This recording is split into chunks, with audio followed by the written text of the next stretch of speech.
이사야 1장 10절서부터 20절 말씀을 가지고 하나님이 원하시는 예배라는 제목으로 함께 은혜를 나눌까 합니다.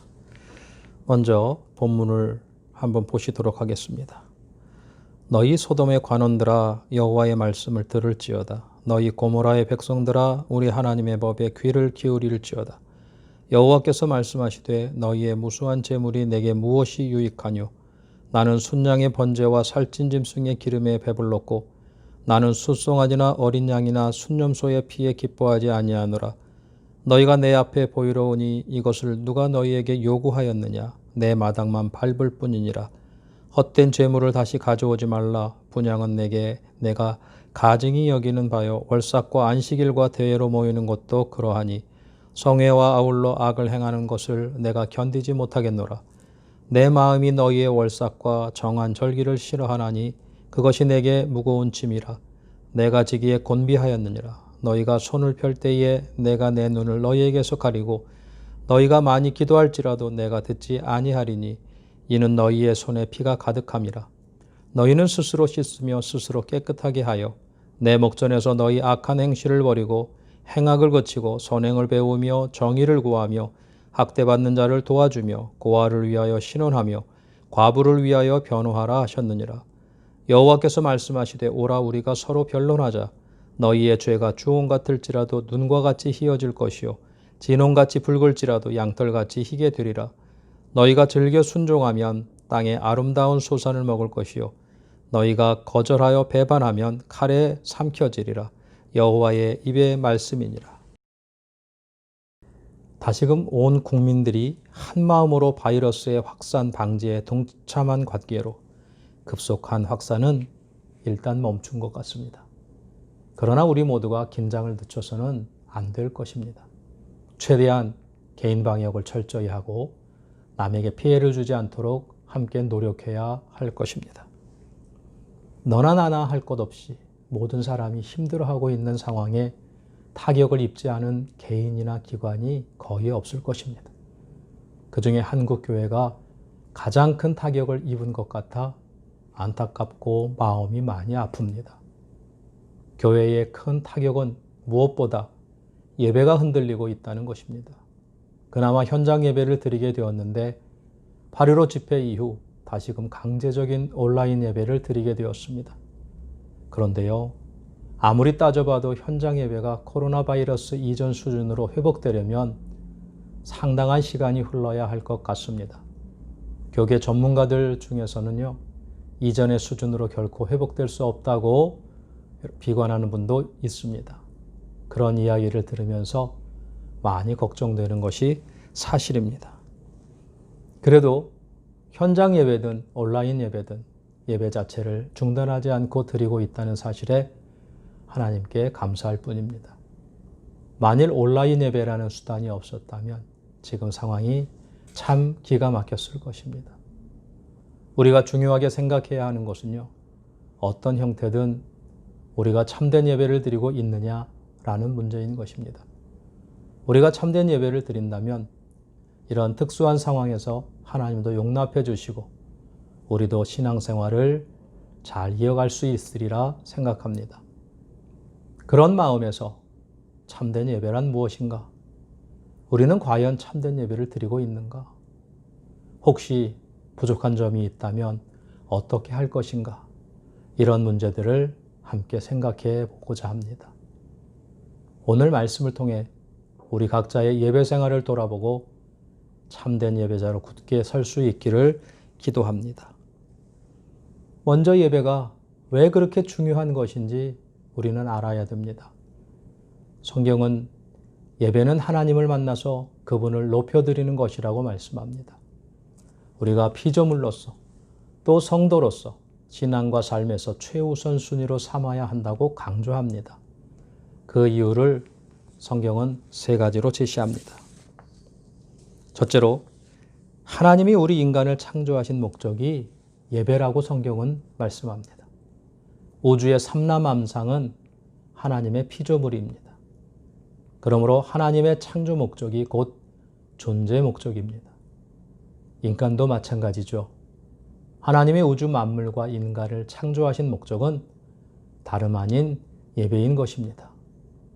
이사야 43장 21절에 이 백성은 내가 나를 위하여 지었나니 나를 찬송하게 하려 함이라 라고 기록하고 있습니다. 인간을 창조하신 목적이 하나님께 예배하는 자로 삼기 위해서라는 것이죠. 두 번째로 하나님이 인간을 구원하신 목적도 예배라고 말씀합니다. 피조물인 인간이 당연히 예배자로 살아야 되는데 아담 이후 타락한 인간은 하나님을 예배하는 자리에서 떠났습니다. 하나님 대신 자기 자신을 숭배하거나 우상을 숭배합니다. 그것이 바로 죄의 본질이죠. 그 결과 죄의 삭은 사망이란 말씀대로 영원한 사망으로 떨어지게 되었습니다. 하나님이 이를 불쌍히 여기시고 독생자 예수님을 인간의 모습으로 보내주셨습니다. 예수님은 우리의 죄를 대신해서 십자가에 피 흘려 죽으셨다가 부활하셨습니다. 그리고 구원의 복음을 선포하셨습니다. 누구든지 십자가 대속을 믿으면 죄사함을 받고 사망에서 구원받는다, 천국에 갈 수 있다 선포하셨습니다. 또한 장차 천국에 들어간 후에도 영원토록 예배할 것이라고 요한계시록은 기록하고 있습니다. 세 번째로 우리가 왜 예배자로 살아야 하느냐? 그것은 예배의 성패가 인생의 성패를 좌우하기 때문인 것입니다. 예배는 인생의 첫 단추를 끼우는 것과 같습니다. 예배에 실패하면 신앙도 흐트러지고 인생도 흐트러지지요. 옷을 입을 때 첫 단추를 잘못 끼우면 전체가 엉망이 되는 것과 같은 이치입니다. 믿음의 조상 아브라함은 참 예배자로 승리했습니다. 그 결과 인생에서 승리할 수 있었습니다. 창세기 12장을 보면 가나안 땅에 들어간 그는 옮겨가는 곳마다 먼저 제단을 쌓고 하나님께 예배했습니다. 또 창세기 22장에 보면 독생자 이삭을 번제로 드리라는 하나님의 말씀에 순종하였습니다. 물론 하나님이 그의 신앙을 테스트하려고 하신 말씀이고 이삭 대신 순양을 예배해 두셨다가 번제로 드리게 하셨습니다. 이처럼 철저하게 예배한 아브라함의 인생에 축복의 대로가 열리게 되었다는 것입니다. 사무엘상 2장 이하를 보면 엘리 제사장과 그 아들들 그리고 한나와 사무엘의 이야기가 대조적으로 소개됩니다. 엘리 가문은 그 당시 제사장의 명문 가문이었지만 예배에 실패해서 그 가문이 몰락합니다. 반면에 한나의 가문은 평범했지만 예배에 승리한 결과 번성합니다. 이런 원리를 하나님이 사무엘상 2장 30절에서 이렇게 말씀합니다.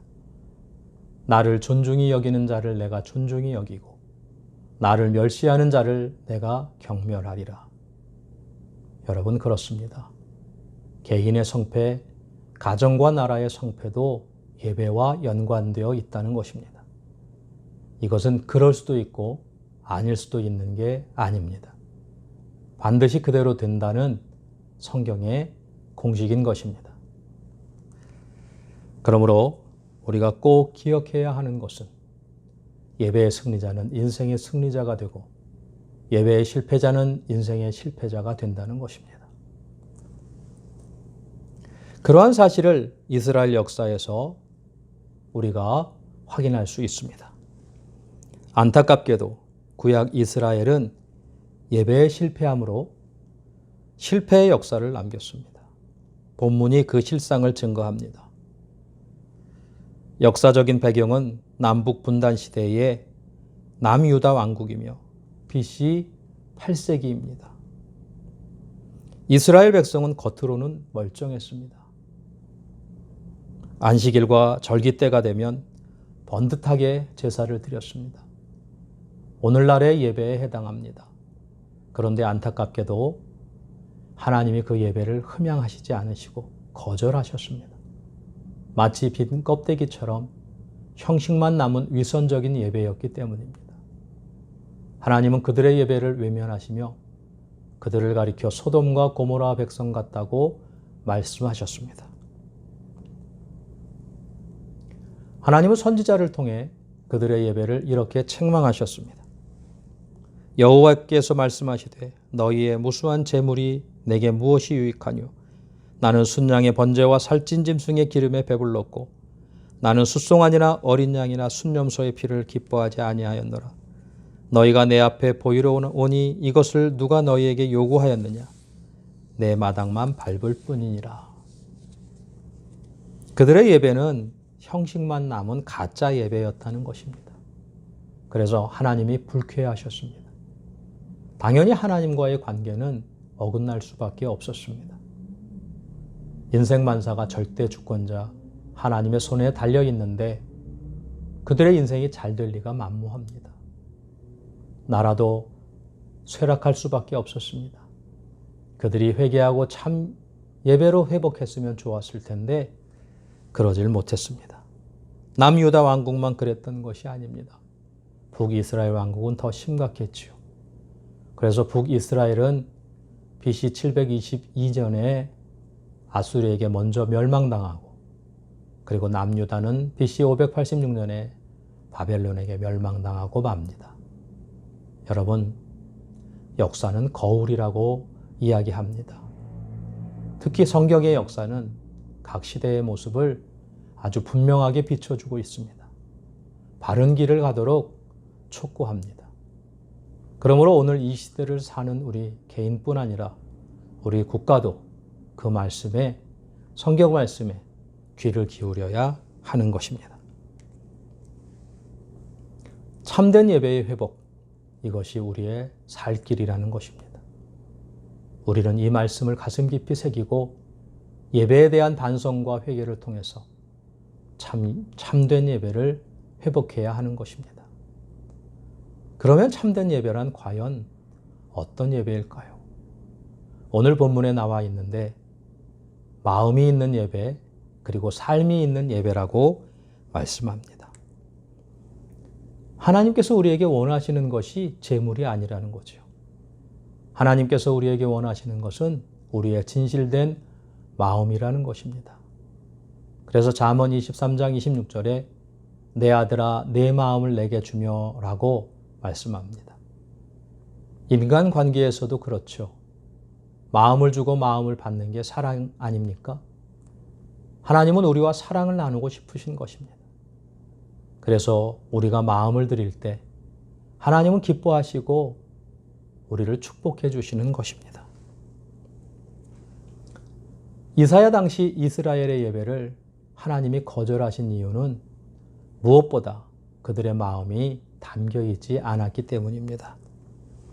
이사야 1장 13절에서부터 14절에 헛된 재물을 다시 가져오지 말라. 분향은 내게 가증히 여기는 바여 월삭과 안식일과 대회로 모이는 것도 그러하니 성회와 아울러 악을 행하는 것을 내가 견디지 못하겠노라. 내 마음이 너희의 월삭과 정한 절기를 싫어하나니 그것이 내게 무거운 짐이라. 내가 지기에 곤비하였느니라 라고 말씀하고 있습니다. 그들은 별의별 제사를 다 드렸습니다. 매달 월삭 제사, 또 절기 제사를 다 챙겼지만 마음이 담기지 않았기에 그것이 무의미하였다고 말씀하시는 것입니다. 심지어 하나님께서 질려버렸다고 말씀하시고 계십니다. 오늘 우리의 예배도 혹시 하나님이 싫어하시면 어쩌나 점검해 볼 필요가 있습니다. 겉보기에 많은 사람들이 모이고 화려한 모습을 갖추고 있다고 해도 하나님께서 연락하시지 않을 수 있다는 것입니다. 그렇다고 형식 자체가 불필요하다는 말씀을 드리는 것이 아닙니다. 마음은 몸에 담겨져 있지 않습니까? 그러니까 마음가짐이 몸가짐에 나타난다는 것이죠. 물론 마음이 없으면 겉모양만 꾸미어 빈 껍데기뿐인 위선적인 예배가 되지만 그것을 하나님께서는 대번에 아신다는 것입니다.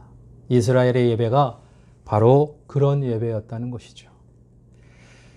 그러면 어떻게 우리의 마음을 담아 예배를 드릴 수 있을까요? 마음을 담는 것은 곧 준비된 태도를 말합니다. 교회 현장에 나오는 경우 전날부터 준비하고 제 시간에 도착하도록 노력해야 하는 것입니다. 부득이한 경우 예기치 못한 사정으로 늦을 수 있지만 미리 준비하지 않아서 습관적으로 지각하면 곤란하다는 것이죠. 요즘 드리는 온라인 예배를 드릴 때도 경우에는 다른 유튜브를 시청하듯 무성의하게 예배할 수 있다는 것이죠. 교회 현장에 모여 공동체 예배를 드리는 게 원칙이지만 부득이한 사정으로 온라인 예배를 드리는 것까지는 어떻게 할 수 없지만 예배의 마음과 자세를 경건하게 드려야 한다는 것입니다. 예배를 드리는 것도 중요하지만 중요한 것이 한 가지 더 있습니다. 우리 평소의 삶이라는 거죠. 우리는 삶이 예배인 예배자가 되어야 한다는 것입니다. 참된 신앙은 믿음과 행위가 일치되어야 한다고 성경은 말씀합니다. 어느 가정에서 일어났던 일입니다. 부모님과 두 자녀가 주일 저녁에 식사 자리에 앉았습니다. 막둥이 6살짜리 막둥이가 식사 기도를 합니다. 하나님, 오늘 주일날인데 교회에 다녀왔습니다. 고맙습니다. 맛있는 밥 주셔서 고맙습니다. 다음 주일날 다시 볼 때까지 안녕히 계세요. 예수님의 이름으로 기도합니다. 아멘. 여러분, 이 아이의 기도가 어떻습니까? 기특하지만 무엇인가 허점이 있지 않습니까? 마치 주일날 교회에 가야 하나님을 만날 수 있는 것처럼 오해한 것입니다. 그런데 어린아이만 그런 것이 아니라는 거죠. 우리도 분주한 일상 속에서 정신없이 살다 보면 자칫 하나님을 잊고 살다가 주일날 허겁지겁 교회에 와서 무성의하게 예배드릴 수 있다는 것입니다. 하나님은 우리가 주일날 예배드릴 때만 보고 계신 것이 아니죠. 언제 어디서 무엇을 하든지 우리를 보고 계시고 함께 계시기를 원하신다는 것입니다. 주일에 하나님도 되시지만 월요일, 화요일, 평일에 하나님도 되신다는 것입니다. 무슨 일을 하든지 하나님에게 드리는 예배라는 의식으로 행하면 그게 바로 산제사요, 하나님과 동행하는 삶이라는 것입니다. 그런데 이사야 당시 이스라엘은 피 묻은 손으로, 사람을 죽인 손으로 제사했어요. 하나님이 그들의 삶을 뻔히 보고 계시기에 그들의 예배를 가증하다고 말씀하시면서 그들의 예배를 외면한 것입니다. 그리고 그 악한 행실을 버리고 선행을 하며 정의와 긍휼을 실천하면서 예배할 것을 촉구하시는 것입니다. 하나님은 본문을 통해 참된 예배자의 삶을 우리에게 촉구하십니다. 그러면서 참된 예배자에게 주시는 축복을 말씀하십니다. 19절에 너희가 즐겨 순종하면 땅의 아름다운 소산을 먹을 것이요. 이렇게 축복해 주시지만 그러나 회개하지 않고 참된 예배를 드리지 않으면 멸망할 것이라고 20절에 분명하게 말씀하고 있습니다. 20절 너희가 거절하여 배반하면 칼에 삼켜지리라. 여호와의 입에 말씀인지라. 참된 예배자에게 어떤 축복을 주시는가? 잠언 4장 8절에 이렇게 말씀합니다. 그를 높이라. 그리하면 그가 너를 높이 들리라. 만일 그를 품으면 그가 너를 영화롭게 하리라. 참된 예배를 드리는 자를 하나님께서 존귀 있게 만들어 주신다는 약속입니다. 거름더미에서 건져서 귀족들과 함께 앉게 해 주신다고 약속하신 말씀입니다. 그러면 참된 예배자의 삶에 나타나는 하나님의 구체적인 축복과 동행의 증거들이 무엇일까? 요한 3서 1장 2절에 사랑하는 자여 내 영혼이 잘됨 같이 내가 범사에 잘되고 강건하기를 내가 간구하노라. 여러분, 우리는 영혼의 회복이 필요합니다. 또 이번 코로나 바이러스를 반드시 극복해야 되는데 하나님의 도우심이 필요합니다. 사업이든 직장이든 우리는 하나님의 도우심이 절실히 필요합니다. 마음으로 삶으로 참된 예배를 드릴 때 하나님께서 그 모든 것들을 도와주신다는 것입니다. 여러분, 참된 예배자로 하나님의 도우심으로 복되고 존귀한 인생과 가정이 되시기를 축복합니다. 기도하시겠습니다. 하나님 은혜를 감사합니다. 온라인 예배지만 마음과 뜻과 정성을 다하여서 하나님께 예배드리는 예배자 되게 하여 주셔서 감사합니다. 이 예배 가운데 함께하여 주시고 우리의 삶 가운데 하나님과의 동행의 증거들이 풍성하게 나타나여 질 수 있도록 축복하여 주시옵소서. 특별히 몸이 아파 병상에 누워있는 분들이 있습니다. 가슴이 아파 시름시름 앓고 있는 분들이 있습니다. 지금 이 시간 찾아가 주시어서 위로하여 주시고 힘을 더하여 주시고 소망을 주시어서 아버지 주님 바라보며 다시금 일어날 수 있는 은혜를 더하여 주시고 삶에 지쳐 또한 아버지 삶의 문제로 인하여서 남몰래 눈물 흘리는 분들 그들 찾아가 주시어서 위로하여 주시고 용기를 주시고 소망의 하나님 붙잡고 승리할 수 있도록 축복하여 주시옵소서. 사랑하는 성도님들의 모든 삶 가운데 주님 동행하여 주시고 은혜 베풀어 주시고 축복하여 주시옵시며 이 나라 이 민족 가운데도 함께하여 주시옵소서. 감사를 드리옵고 예수님의 이름으로 기도드리옵나이다. 아멘.